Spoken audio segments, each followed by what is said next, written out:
17 کا خلاصہ آپ کی خدمت میں پیش کیا جائے گا۔ اس سپارے کے اندر سورۃ الانبیاء اور سورۃ الحج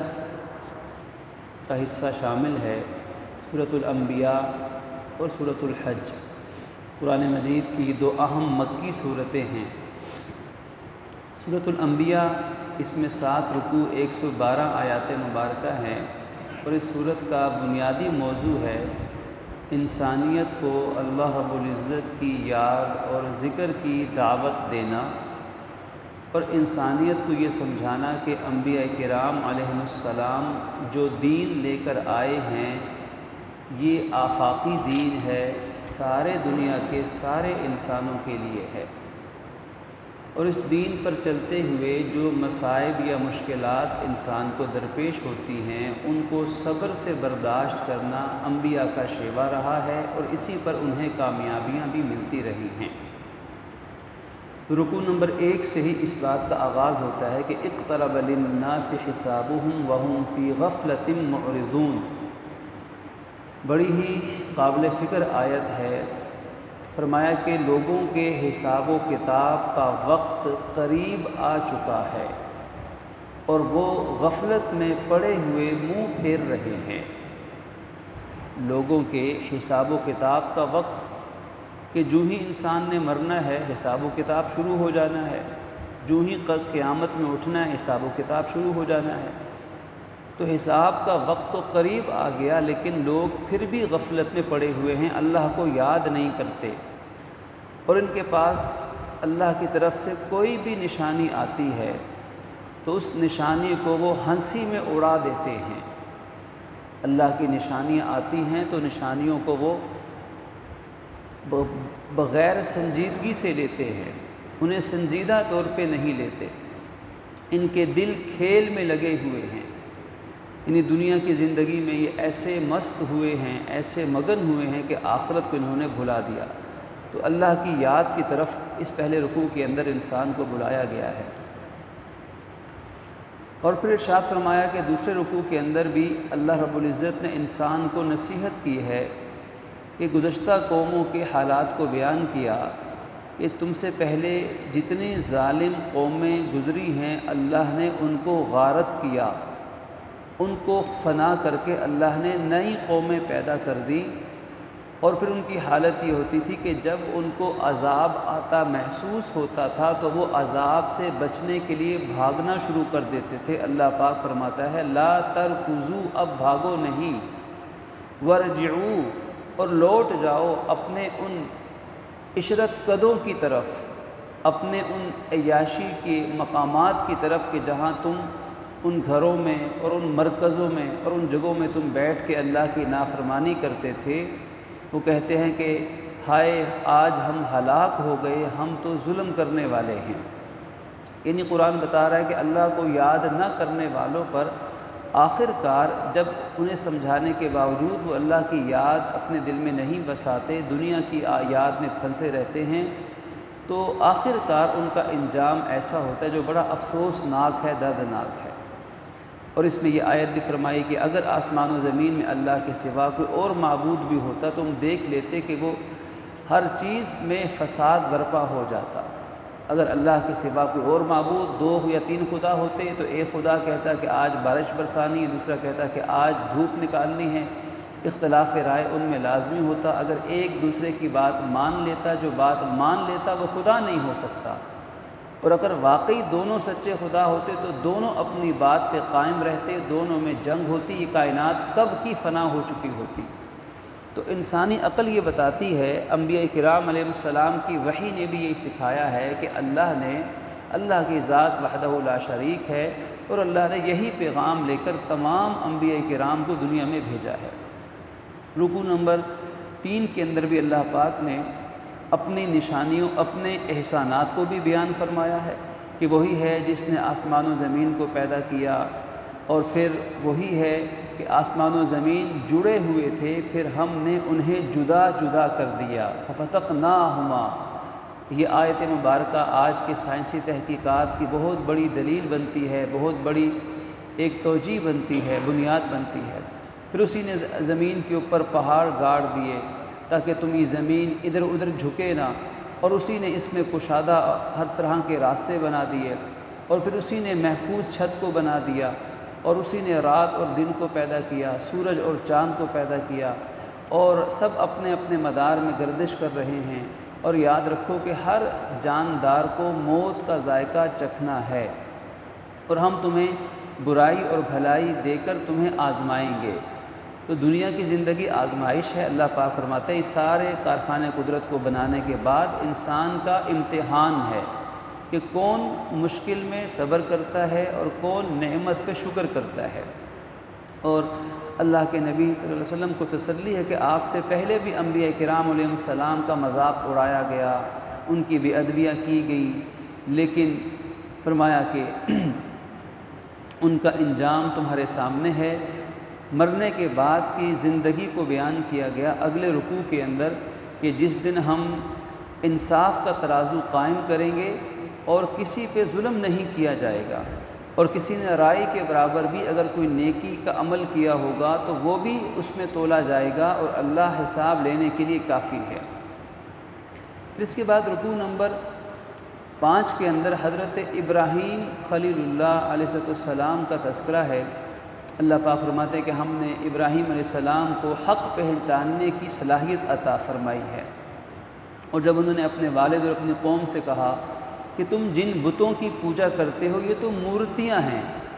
یہ تو تماثیل ہیں، اور تم ان کے مجاور بنے بیٹھے ہو، ان کے گرد گھیرے لگا کے بیٹھے ہو، ان شکلوں کے گرد، یہ تو مورتیاں ہیں۔ تو جواب میں قوم نے کہا کہ ہم نے اپنے ماں باپ کو، اپنے بڑوں کو ایسے ہی کرتے دیکھا ہے۔ فرمایا اگر تمہارے بڑے گمراہ ہیں تو کیا تم اس لیے گمراہ بننا چاہتے ہو کہ تمہارے بڑے گمراہ تھے؟ تو قوم نے جواب دیا اچھا تو سچی بات لا کے دکھا دیجئے۔ فرمایا کہ تمہارا رب وہ ہے جس نے آسمان و زمین کو پیدا کیا، اور میں اسی بات کا قائل ہوں، اسی بات کی گواہی دیتا ہوں، اور اللہ کی قسم میں تمہارے بتوں کا علاج کروں گا جب تم پیٹھ پھیر کے چلے جاؤ گے۔ قوم میلے ٹھیلے پہ چلی گئی، اپنے خرافات میں مست اور مگن تھی۔ ابراہیم علیہ السلام نے کلہاڑے سے بتوں کے سر قلم کر دیے، جھوٹے معبودان کو باطل کیا اور بت شکنی کا فریضہ انجام دیا۔ جب قوم واپس آئی تو دیکھا کہ کسی کا سر نہیں ہے، کسی کے کان نہیں ہیں، کسی کے بازو نہیں ہیں، تو قوم سر پکڑ کے بیٹھ گئی کہ یہ کیا ہوا۔ کسی نے چغلی لگائی کہ یہ تو ابراہیم کا ہی کام ہے، وہی ذرا سرکش ہے، ہمارے بتوں کو نہیں مانتا۔ ابراہیم علیہ السلام کے پاس پہنچے کہ ابراہیم بتاؤ یہ تم نے کیا ہے؟ آپ نے فرمایا یہ جو بڑا بت ہے جس کے کندھے میں کلہاڑا لٹکا ہوا ہے، اس بڑے بت سے پوچھ لو۔ جب تم ان بتوں کو اپنا کارساز مانتے ہو، سب کچھ مانتے ہو، اور اللہ کو چھوڑ کے ان کی تم پوجا کرتے ہو، تو اس بڑے بت سے پوچھو، یہ ساری کہانی تمہیں سنا دے گا۔ تو یہاں پہ قوم شرمندہ ہوئی۔ قرآن کہتا ہے انہوں نے سر جھکائے اور سر جھکا کے کہا ابراہیم تم تو جانتے ہو کہ یہ تو بول ہی نہیں سکتے، تمہیں تو پتہ ہے یہ تو دیکھ ہی نہیں سکتے، یہ تو سن ہی نہیں سکتے، یہ تو کچھ بھی نہیں کر سکتے۔ تو یہی بات جب ابراہیم علیہ السلام ان کو کہتے ہیں تو وہ نہیں مانتے ہیں، لیکن جب عقل ٹھکانے آتی ہے تو وہی بات ابراہیم علیہ السلام کے سامنے خود کہتے ہیں کہ یہ تو بت بے جان ہے۔ لیکن قوم کی بدبختی کی انتہا ملاحظہ ہو کہ اس پر بھی قوم نے حق کو نہ پہچانا اور پہچان کا بھی انکار کیا، اور لگے حضرت ابراہیم علیہ السلام سے دشمنی کرنے۔ قالوا حرقوه وانصروا آلهتكم ان کنتم فاعلین، کہ ابراہیم کو جلاؤ اور اپنے بتوں کی مدد کرو۔ یہ کیسے معبود ہیں کہ بندوں کو اپنے خداؤں کی مدد کرنی پڑ رہی ہے؟ اور اللہ پاک فرماتے ہیں کہ جب انہوں نے ابراہیم علیہ السلام کو آگ میں ڈالا، ابھی لمبی کہانی ہے کہ انہوں نے کتنے دن تک آگ جلائی، کتنی بڑی خطرناک آگ تھی، ابراہیم علیہ السلام کو اس میں پھینکا گیا، تو اللہ پاک فرماتے ہیں ہم نے آگ سے کہا کونی بردوں و سلامن علی ابراہیم، اے آگ ابراہیم پر ٹھنڈی ہو جا اور راحت کا سامان بن جا۔ تو آگ نے ابراہیم علیہ السلام کو نہ جلایا، رسی جل گئی لیکن جسم کا بال تک نہ جلا۔ تو اللہ رب العزت وہ خالق ہے کہ کائنات کی ہر چیز اس کے حکم کے تابع ہے، اگر وہ حکم دے گا تو آگ جلائے گی، حکم دے گا تو پانی ڈبوئے گا، حکم دے گا تو مچھلی نگل کے ہضم کرے گی، حکم دے گا تو چھری کاٹے گی، حکم دے گا تو بند تالے بھی کھل جائیں گے، حکم دے گا تو مکڑی کے جالے اور کبوتر کے انڈے سے رحمت کائنات کی اللہ حفاظت فرما دے گا۔ جو اللہ چاہے گا وہ ہوگا۔ وہ چاہے تو ماں باپ کے بغیر آدم کو پیدا کر دے، وہ چاہے تو والد کے بغیر حضرت عیسیٰ کو پیدا کر دے، وہ چاہے تو آدم کو زمین پہ زندہ اتار دے، چاہے تو حضرت عیسیٰ علیہ السلام کو زندہ آسمانوں پر اٹھا لے، چاہے تو اپنے حبیب کو زندہ جسمانی زندگی کے ساتھ اپنے جسد مبارک کے ساتھ عرشوں پہ لے جا کے معراج کا تحفہ عطا فرما دے۔ تو اللہ پاک نے حضرت ابراہیم علیہ السلام کے لیے معجزانہ طور پر آگ کو ٹھنڈا کر دیا۔ پھر اسی طرح دیگر انبیاء کرام میں سے حضرت لوط کا، یعقوب کا، دیگر انبیاء کرام کا تذکرہ ہے کہ اللہ رب العزت کی طرف سے وہ لوگوں کے لیے امام اور مقتدا بن کر آئے کہ تاکہ نیک اعمال انجام دیے جائیں، نماز قائم کی جائے، زکوٰۃ دی جائے، اللہ کی عبادت کی جائے۔ پھر رکوع نمبر 6 کے اندر دیگر بہت سے انبیاء کرام علیہ السلام کا تذکرہ ہے کہ ان تمام انبیاء نے اپنی اپنی مصیبتوں میں اللہ کو یاد کیا ہے۔ نوح علیہ السلام نے اللہ کو پکارا، اللہ فرماتے ہم نے نوح علیہ السلام کی پکار کو سنا اور ان کو اور ان پر ایمان لانے والوں کو ہم نے بڑی تکلیف سے نکالا، ہم نے مدد کی ہے۔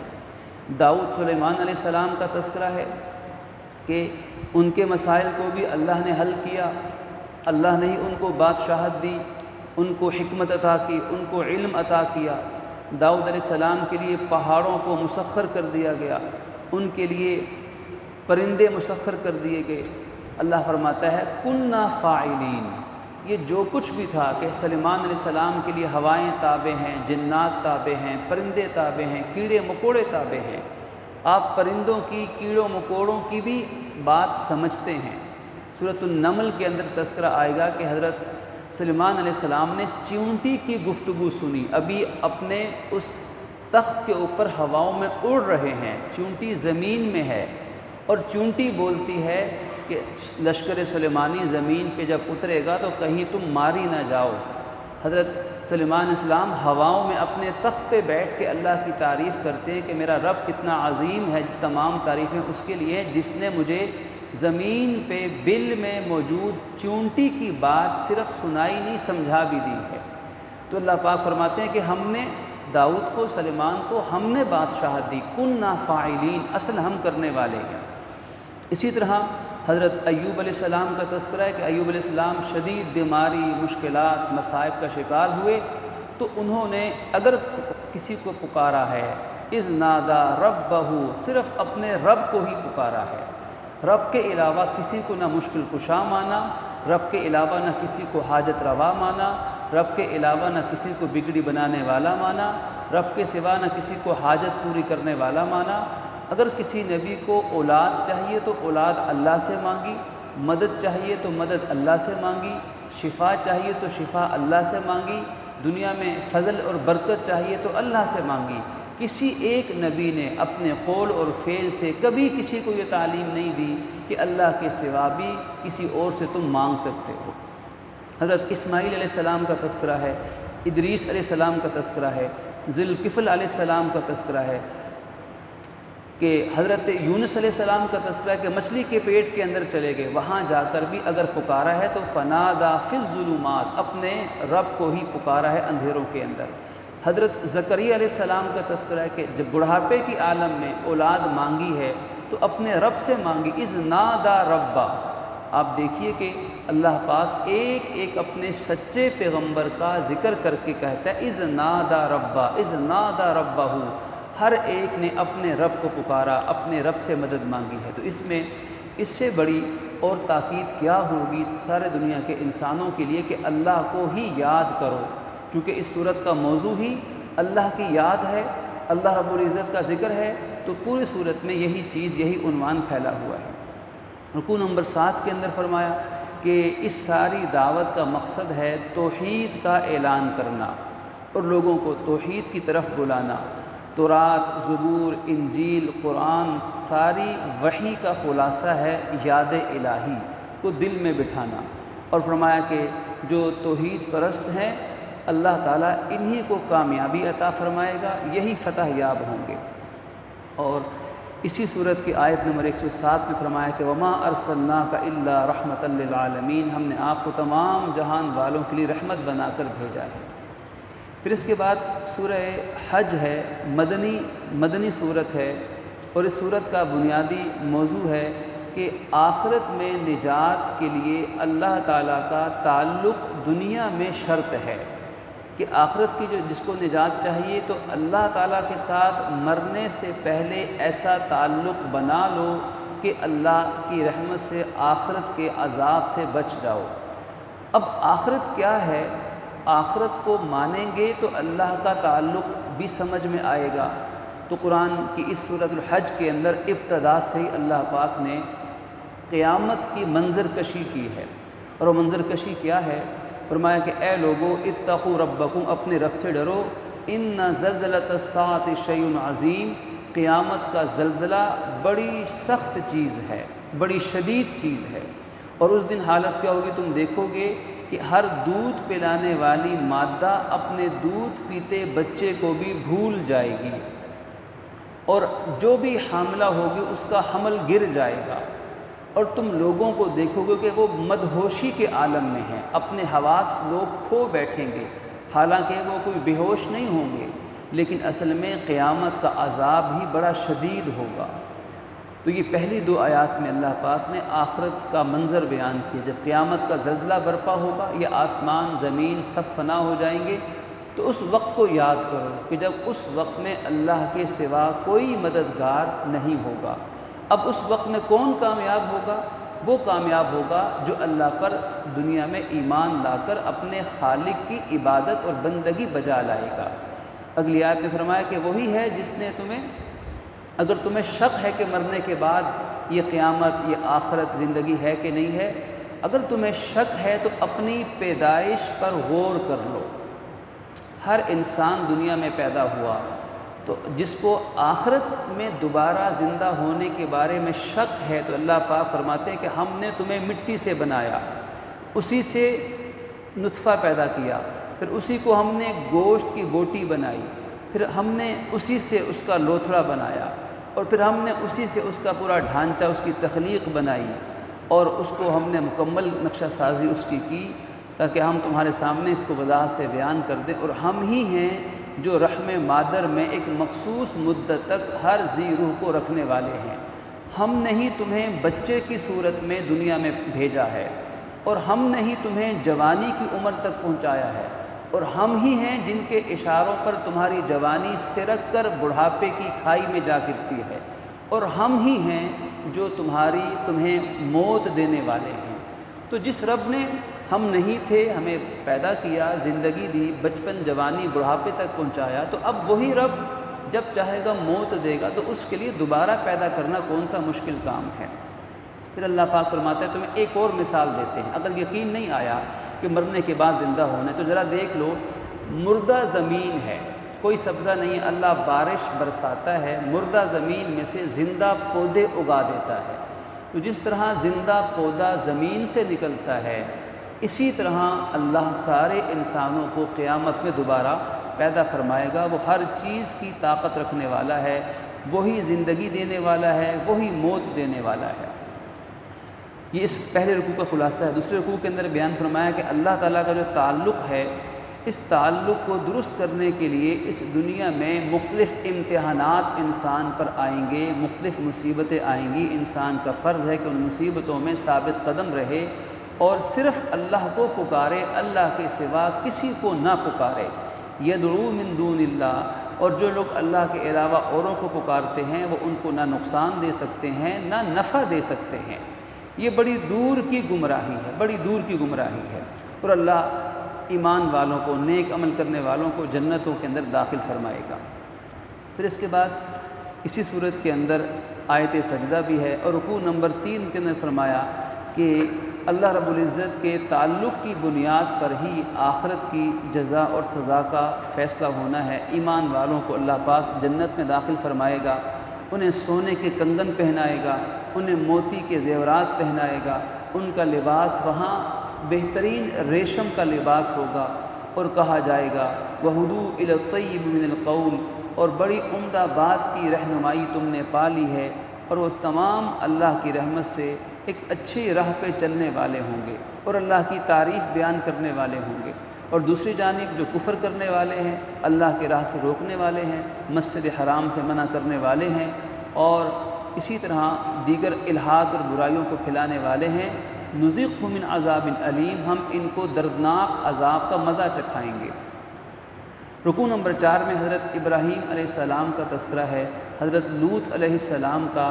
دوبارہ تذکرہ آیا ہے، اور اس چیز کو بتانے کے لیے کہ دیکھو اللہ سے تعلق جوڑا تو اللہ نے کیسے کامیاب فرمایا، اور حضرت لوط علیہ السلام کا تذکرہ بھی اسی ضمن میں آ رہا ہے۔ رکوع نمبر 5 میں فرمایا کہ اللہ تعالیٰ کے تعلق کو قائم کرنے کے لیے تم اللہ کے نام پر ہی جانوروں کو ذبح کرو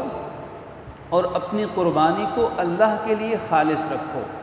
قربانی سے مراد یہاں جانور ذبح کرنا بھی ہے، قربانی سے مراد ہر عمل ہے، ہر خواہش کو قربان کرنا ہے، اور خاص طور پہ قربانی کا ذکر ہے کہ جو قربانی ہے بدنا ہے اللہ کے نشانیوں میں سے نشانی، لہذا اللہ کا نام لو، نام لے کے ذبح کرو، اور اصل دلوں میں تقوی موجود ہے۔ اللہ کو خون گوشت یہ چیزیں جانور کی نہیں پہنچتی، اللہ کو تو تقوی ملتا ہے کہ اللہ دیکھتا ہے کس کے دل میں تقوی کتنا ہے۔ رکوع نمبر 6 کا خلاصہ یہ کہ اللہ پاک نے فرمایا اللہ ہمیشہ اپنے اطاعت کرنے والوں کی مدد فرمایا کرتا ہے،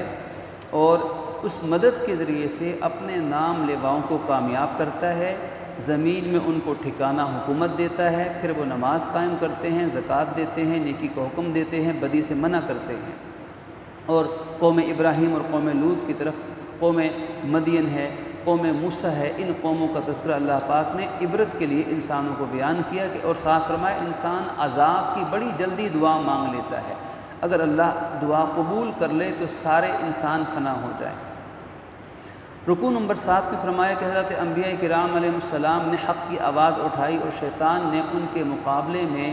انسانوں کو کھڑا کیا، اور شیطان کے کہنے پر چلنے والوں کا انجام شیطان کے ساتھ ہی ہوا ناکامی کی صورت میں، اور اصل ناکامی تو آخرت کی ہوگی جس میں اللہ پاک کی بادشاہت کے سوا کسی کی بادشاہت نہ ہوگی۔ الملک یومئذ للہ، آج کے دن حکومت صرف اللہ رب العزت کی ہے۔ اور پھر فرمایا کہ اللہ کے تعلق کو قائم رکھنے کے لیے تمہیں پھر ہجرت کرنی پڑے گی، تمہیں جہاد کرنا پڑے گا، اللہ کی راہ میں تمہیں لڑنا پڑے گا، اللہ کی راہ میں تمہیں مال خرچ کرنا پڑے گا، اور اس پر اللہ رب العزت نے اپنی نعمتوں اور اپنے احسانات کو بیان فرمایا۔ رکوع نمبر 9 کے اندر بھی یہ اصل میں حقیقت میں رکوع نمبر 8 کا خلاصہ ہے۔ اللہ پاک نے اپنی نعمتوں کو بیان فرمایا، جو نعمتیں آسمان و زمین میں ہر سو پھیلی ہوئی ہیں، اور انسان ہر لمحہ ان سے فائدہ اٹھا رہا ہے۔ اور پھر قرآن پاک یہاں ایک مثال بیان فرماتا ہے، یا ایھا الناس، رکوع نمبر 10 ہے، یا ایھا الناس، اے لوگو، ضرب مثل فاستمعوا لہ، ایک مثال تمہارے سامنے بیان کی جا رہی ہے، اس مثال کو ذرا غور سے سننا، فاستمعوا لہ، کان لگا کر سنو، اور اس ایک مثال سے توحید سمجھ میں آئے گی، اللہ پاک کی بڑائی سمجھ میں آئے گی، شرک کی حقیقت سمجھ میں آئے گی، انسان کے باطل نظریات کس حد تک کمزور اور بودے ہیں یہ سمجھ میں آئے گا، اور اللہ کی قدرت پر ایمان انسان کو نصیب ہوگا۔ قرآن کہتا ہے اس مثال کو کان لگا کر سنو، ان الذین تدعون من دون اللہ لن یخلقوا ذبابا ولو اجتمعوا لہ، کہ اللہ کے سوا یہ جتنوں کو پکارتے ہیں، اللہ کو چھوڑ کر جتنی مخلوقات کو بھی یہ معبود بنا کے عبادت کرتے ہیں پکارتے ہیں،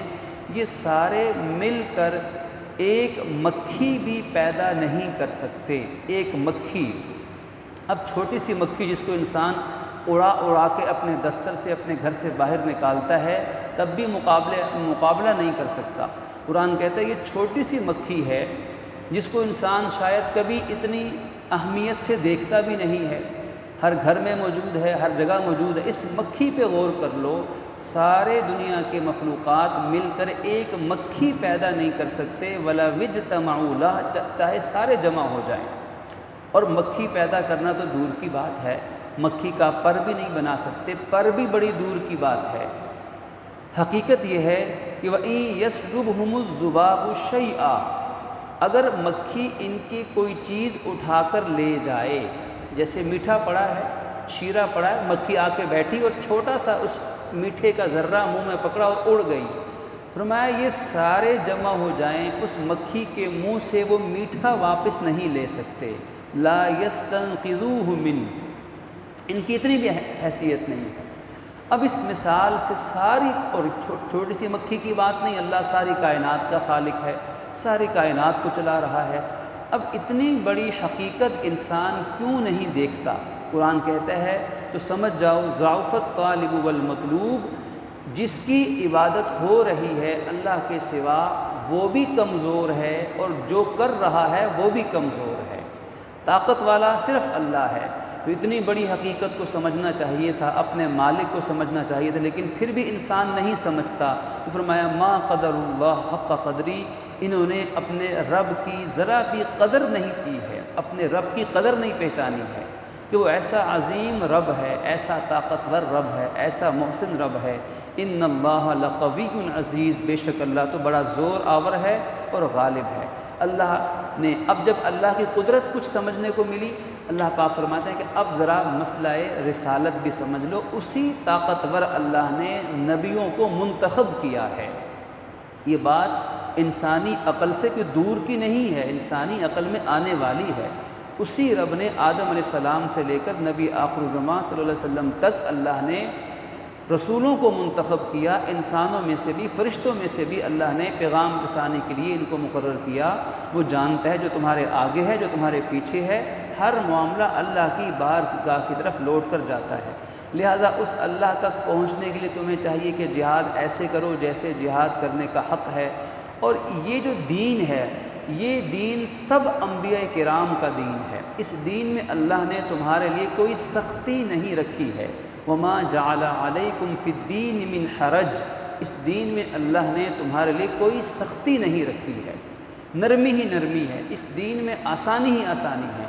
تو پھر کیوں دین مشکل لگتا ہے؟ یہ انسان کی اپنی سستی ہے، غفلت ہے، اپنے رب کو نہیں پہچانا۔ جیسے ماں باپ رمضان کے مہینے میں، ابھی کچھ دن پہلے ایک صاحب فرمانے لگے کہ میں اپنے بچے سے کہتا ہوں کہ سحری کے وقت کھانا کھاؤ، تو کھانا نہیں کھاتا، کہتا ہے کھانا کھانا بڑا مشکل ہے۔ تو اب آپ دیکھیے کہ اس بچے کے لیے جس کا ماں باپ پکی پکائی کھیر اس کے سامنے لا کے رکھ رہے ہیں، اور وہ بچہ اپنی سستی کی وجہ سے یا غفلت کی وجہ سے کہتا ہے یہ پکی ہوئی کھیر کھانا بڑا مشکل ہے میرے لیے۔ اب پکی پکائی کھیر اور کھانا سامنے پڑا ہے، اسے کھانا کیا مشکل ہے، لیکن کہتا نہیں مشکل ہے۔ یہی حال اللہ پاک فرماتے ہیں کہ دین بڑا آسان ہے، سب نبی لے کر آئے ہیں، اللہ کی طرف سے لے کر آئے ہیں، آسان دین دیا، لیکن انسان کہتا ہے نہیں دین میں بڑا حرج ہے۔ فرمایا کوئی حرج نہیں، تم نیت اور ارادہ کرو، اللہ تمہاری مدد کرے گا، جیسے اللہ نے مدد کی تمام انبیاء کی۔ ملت ابیکم ابراہیم، تمہارے والد حضرت ابراہیم کی ملت ہے، ہوا سماکم المسلمین، اس نے تمہارا نام مسلمان رکھا ہے۔ تو ہمارا نام مسلمان ہے، ہمارے اپنے نام جو ماں باپ نے رکھے ہیں وہ بعد میں ہیں، پہلا ہمارا نام مسلمان ہے، اور ہمارا فرض ہے نماز قائم کرو، زکوٰۃ ادا کرو، اللہ کے ساتھ اپنے تعلق کو مضبوط کرو، وہی تمہارا مولا ہے، وہ بہترین مولا ہے، بہترین مددگار ہے۔ یہی اس پورے سپارے کا خلاصہ ہے۔ یہاں پہ سورہ حج مکمل ہوئی، کل انشاءاللہ بشرط توفیق الہی سپارہ نمبر 18 اور سورہ مومنون کا آغاز ہوگا۔ اللہ پاک اپنی رحمت سے ہمیں سمجھنے اور عمل پیرا ہونے کی توفیق عطا فرمائے۔ وآخر دعوانا ان الحمدللہ رب العالمین۔ الحمدللہ رب العالمین والعاقبۃ للمتقین والصلاة والسلام علی رسولہ محمد وآلہ واصحابہ اجمعین۔ ربنا تقبل منا انك انت السميع العليم وتب علينا انك انت التواب الرحيم۔ ربنا هب لنا من ازواجنا وذرياتنا قرة اعين واجعلنا للمتقين اماما۔ وصلى الله تعالى على رسول خير خلقه محمد وآله واصحابه اجمعين، آمين برحمتك يا ارحم الراحمين۔